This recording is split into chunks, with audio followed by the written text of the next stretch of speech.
This is your daily dose of all things royal. Welcome back, my gorgeous, good-looking friends. Can't say that this is a shock or surprise. Of course, ESPN is going to double down and back the decision that they made here with giving this Pat Tillman Award to Prince Harry. We shouldn't be surprised, as we've all been down this path before, back in 2022, when it was announced that Meghan and Harry were going to be honored with this Ripple of Hope Award. Who could forget Kerry Kennedy's brother, Robert F. Kennedy Jr., speaking out, saying that it was a bewildering choice to choose Harry and Meghan for this prestigious human rights award fighting racial injustice. And this was supposed to be based off of their time in the royal family, working in the institution and fighting institutional racism. These two had no shame to show up and accept that award, only for a month later for Prince Harry to backpedal and claim that, oh no, Meghan never said that his family was racist. It was unconscious bias. Did they return that award? No, they didn't. You can bet Meghan and Harry are going to show up with bells on. They wouldn't miss this if their life depended on it. Yes, it is true that the United States here don't really care about Meghan Markle and Prince Harry. We are very sick of them because they're always in the media, but at the same time, we think that they're a joke. As a result of this happening now, I think more and more people are opening their eyes to say that these two have no shame nor honor to accept and move forward with this award. And I think it's going to speak volumes when he gets up on stage and has to give his acceptance and thank you speech. It'll be interesting to see who he's going to thank in getting him to that place, because we all know that it was his family that put him in that position. And you know he's going to get slammed for it. And don't think that ESPN doesn't know what they're doing. Of course they do. They know Prince Harry is a controversial figure, but they also know that he will attract a global audience. And right now, ESPN as a network hasn't been doing so well over the last several years, so of course, they're going to do whatever they can. And it's such a shame that this asshole now is going to be tied to this American hero that not only does Prince Harry cheapen this award, but he also exposes the corruption and politics behind it. It's not so much based on merit, but more so based on who you know and how much money you can pay. And I think it was Neil Sean that said this, that there's an actual market for this kind of notoriety and infamy, that people do want to see it. And I'm not going to lie, yeah, people do want to talk about it, because it's like, how can you continue to be such a jerk in this world without getting consequences to it? And I think that's why people are so fixated, because we definitely want to see justice being served. And why there's so many people outraged over it is because they're seeing how toxic and terrible these two are and being rewarded for it. I think that's what pisses everyone off so much. I absolutely love it when Piers Morgan writes opinion pieces on this couple. And today he wrote a brilliant piece in the New York Post, and I would like to read it out because it is scathing. Get comfortable, because this is really good. Piers Morgan writes, Pat Tillman is an American hero. He was also the absolute nailed-down epitome of service and duty. A man who gave up his $3.6 million contract as a professional NFL football star to serve his country in war as an $18,000 a year Army Ranger. A man who so intensely understood the meaning of the word duty that he risks and subsequently gave his life to safeguard our freedom and democracy after the devastating 9/11 terror attacks in New York. A man who took an oath of office to support and defend the Constitution of the United States against all enemies, foreign and domestic, to bear true faith and allegiance to the same, and to obey the orders of the President of the United States and the orders of the officers appointed over him. A man who put everyone else before himself. A man who loved his family with the same burning, passionate loyalty he displayed to the United States of America. A man of honor, dignity, honesty, and integrity, who was as beloved by his family, friends, and colleagues as much as he became beloved by his nation. A man who chose lowly paid selflessness over being a highly paid celebrity. Compare and contrast with Prince Harry, the Duke of Sussex. A man who has become the absolute nailed-down epitome of abandonment of service and duty. A man who gave up serving his country to serve himself. A man who so little understood the meaning of the word duty that he swapped his job working for the public as a member of the British royal family for life in California as a greedy, money grabbing celebrity trading off royal titles he does nothing to earn.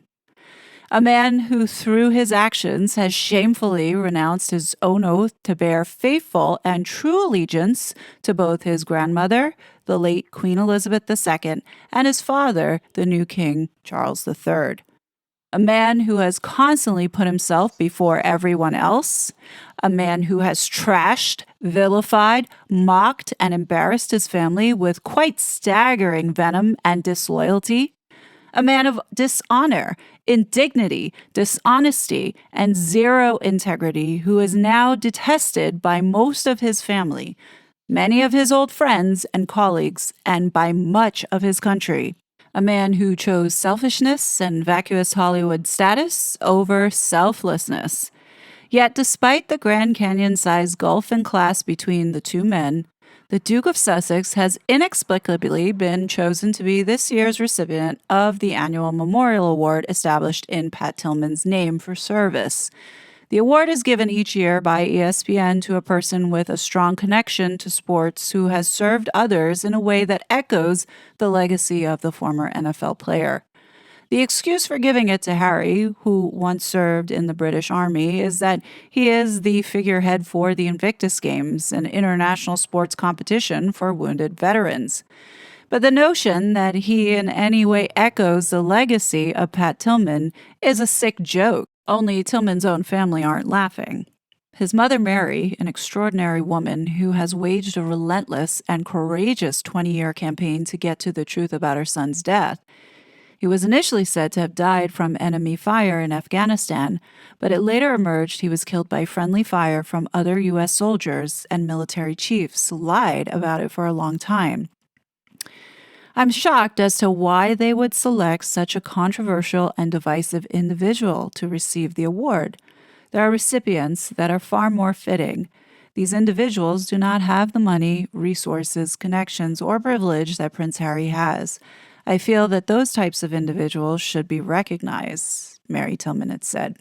Her views are matched by public fury.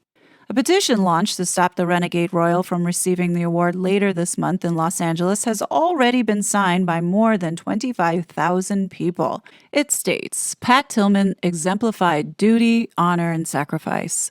Awarding this honor to someone who does not reflect the award's intent diminishes its value and disrespects Tillman's memory. Exactly. In fact, it's hard to think of anyone less suited to echoing the legacy of a man like Pat Tillman. The Army Rangers abide by a creed. It includes a commitment to uphold prestige and honor, to never fail comrades, to be courteous, to show fortitude, to set an example, to never surrender, and it concludes, under no circumstances will I ever embarrass my country. How does all that sit with a hateful, rude, surly brat quitter who never stops embarrassing his country? Tillman once said, somewhere inside we hear a voice. It leads us in the direction of the person we wish to become, but it's up to us whether or not to follow. His inner voice led him to become a patriotic hero. Harry's inner voice led him to become a traitor. Pat Tillman will be turning in his grave at this dishonoring of his name. Bravo to Piers Morgan for summarizing all that we have been saying over the last couple days and validating this outrage that we all have, especially Americans, for giving Prince Harry this award. ESPN is not going to backtrack now. They are moving full steam ahead and have doubled down on giving this award to Prince Harry. I don't think Harry is going to do the right thing and decline accepting this award and telling them to give it to someone else more deserving. So we can anticipate Harry and Meghan showing up there. ESPN messed up here and they know it, but their arrogance won't allow them to take it back and do the right thing. And that's because you have people like Harry, WME, the PR companies, all in the midst of this that will have egg on their face if that happens. Now, I think a very slim chance, maybe ESPN is on the surface saying, you know what, we are holding firm with this award. And maybe somebody from ESPN from behind the scenes could be talking to Harry and saying, look, you need to do the right thing. We're getting backlash. I don't think that Harry will budge, but perhaps maybe someone from behind the scenes is trying to get Harry to explore that option. One could hope. Now, I've seen a few people here in our community say the reason why Harry won't give up this award is because it has something to do with his visa. By accepting this award, this would be contributing towards classifying him as an individual with extraordinary ability, which will fall under an O1A visa. Well, I don't think Harry is under an O1A visa.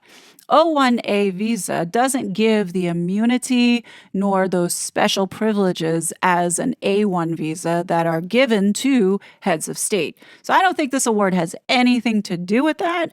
I think it's just more for PR. Harry's image and reputation right now is in the toilet. And I think with all these court cases that he has going on, particularly the one focused on his security and getting his IPP status back, I think the optics that they want to create is showing that Harry is an important public figure in America and he needs to be protected at all costs. Granted, the backlash that we're now seeing, I don't think is helping him out so much, but I do think that it will play a role not only for the decision that the court makes in the UK, but also for the decision here in the United States with the current judge that's deliberating on whether or not his visa information should be unleashed to the public. This is just my speculation. I don't have any facts behind it. I'm just thinking that the way that things are right now, it doesn't look so good for Harry if the judges were to make a decision today on whether or not he should win any of them. You know what I mean? I think it explains a lot of the reason why we're seeing these bizarre puff pieces coming out about King Charles now thinking about making a trip to the United States because he so desperately wants to see his grandchildren. I think it's to create this optics that everything is okay with the family. There is no rift, and my father is still the king. It also signifies to the world I am important because he's coming to see me. I don't know why they thought this was effective, but it's the most ridiculous thing I have read thus to date. Let me share this ridiculousness with you. So apparently the king plans to sort out their differences once and for all, and King Charles is back in a big way.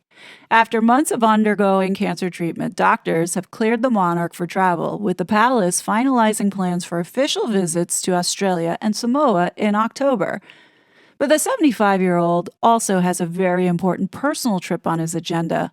Royal expert Tom Quinn has revealed Charles is in discussions to fly to California and visit his second son, Prince Harry, in an attempt to ease the tension that has gripped his family since 2018. Tom predicts a discreet private visit to Harry, Meghan Markle, and their children's Montecito home. He is desperate to see them and hates the idea that Archie and little Betty will not remember him as the warm, friendly grandfather he wants to be. He told UK paper The Mirror. New Idea understands there is a gap in the king's schedule next month where a trip to the US could be slotted. Harry spent a short time with his father in London earlier this year when his diagnosis was announced, but it's understood the pair didn't broach the topic of tensions within the family. Now, Charles is feeling a little better, and he knows this is the showdown that has to happen. An insider exclusively tells New Idea. This feud has gone on for far too long, and Charles is anxious to sort it out. But he knows it has to be on Harry and Meghan's home turf, particularly if he wants to see the grandchildren. Harry, 39, is reticent to visit the UK with his children after his royal security detail was removed. However, it's been reported that Harry's hostility with his father has cooled in recent months. He will be open to hosting his father, a California-based source tells New Idea. Meghan. He's relieved Charles seems to want to make the effort. Closer to home, though, Charles is facing resistance from both Queen Camilla and the Prince of Wales. William can't understand why Charles would be going out on a limb like this, says our source, Meghan. Camilla is against the trip more for health reasons. The Australia tour in October is going to be a lot for a man of his age with cancer, let alone an emotional transatlantic journey to visit his estranged son. These articles are so ridiculous. Harry, tell your wife to stop talking to the tabloids and leaking these false and stupid stories. Nobody believes this. King Charles doesn't want to make it a priority to get to know your invisible children. The only thing that I could see happening is if, at best, going to see you at your Montecito Olive Garden castle to tell you that those kids shouldn't be in the line of succession. Nobody believes this crap. But, I thought it was a fun article because it reminded me of those kind of articles in the National Enquirer where it says Michael Jackson sleeps in an oxygen tank with his chimp. Remember those days? This is kind of the same level, in my opinion. But what do you guys think? I mean, a lot of madness is going on. It is July, so I'm feeling like something is about to come. But let me know your thoughts. As always, I will be back with more content. But until then, please be safe, and I'll talk to you later. Bye. Such a fraud.